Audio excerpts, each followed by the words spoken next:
తమిళనాడు రాజకీయ చరిత్రలో 1967 తర్వాత ద్రావిడ దిగ్గజాలను పక్కకు నెట్టి ఒక కొత్త పార్టీ అధికారాన్ని చేజిక్కించుకోవడం ఇదే తొలిసారి. ఈ చారిత్రాత్మక విజయంతో కొలువుదీరిన విజయ్ కేబినెట్లో 9 మంది మంత్రులు ప్రమాణ స్వీకారం చేయగా అందులో ఏకైక మహిళ ఎస్. కీర్తన. ఆమె కేవలం మంత్రి మాత్రమే కాదు, విజయ్ టీంలో అత్యంత యువ నేతల్లో ఒకరు. కీర్తనది సాధారణ మధ్యతరగతి కుటుంబం. ఆమె తెలుగు మూలాలున్న కుటుంబం నుంచి వచ్చింది. తెలుగులో అనర్గళంగా మాట్లాడుతుంది కూడా.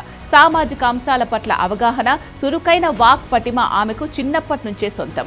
రాజకీయాల్లోకి రాకముందు ఆమె సేవా కార్యక్రమాల్లో చురుగ్గా ఉండేవారు కీర్తన. ఆమె గతంలో ఏ ప్రధాన రాజకీయ పార్టీలోనూ కీలక బాధ్యతలు చేపట్టలేదు. కానీ టీవీకేకు స్ట్రాటజిస్ట్గా పనిచేసిన ప్రశాంత్ కిషోర్ టీం ఐపాక్లో కీలక బాధ్యతలు నిర్వర్తించారు. గతంలో టీడీపీ సోషల్ మీడియా ఇన్ఛార్జ్గా కూడా పనిచేశారు.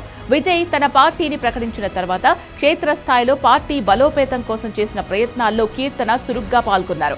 ముఖ్యంగా యువతను, మహిళలను పార్టీ వైపు తిప్పడంలో ఆమె చేసిన గ్రౌండ్ వర్క్ విజయ్ను ఆకట్టుకుంది. పాత తరం రాజకీయ నాయకుల కంటే కొత్త తరం చదువుకున్న యువతకు ప్రాధాన్యత ఇవ్వాలన్న విజయ్ విజన్ కు కీర్తన సరిగ్గా సరిపోయారు. 2026 అసెంబ్లీ ఎన్నికల్లో కీర్తన శివకాశి నియోజకవర్గం నుంచి టీవీకే తరపున బరిలోకి దిగారు. ఈ నియోజకవర్గంలో అన్నాడీఎంకే సీనియర్ నాయకుడు, మాజీ మంత్రి కేటీ రాజేంద్ర బాలాజీ వంటి హేమీలను ఎదుర్కొని ఆమె సంచలన విజయం సాధించారు. సుమారు 11,600 ఓట్ల మెజార్టీతో విజయం సాధించి శివకాశి కోటపై టీవీకే జెండా ఎగురవేశారు. పార్టీ నిర్మాణ సమయంలో శివకాశి ప్రాంతంలో ఇంటింటికి వెళ్లి విజయ్ సిద్ధాంతాలను ప్రజల్లోకి తీసుకెళ్లారు కీర్తన.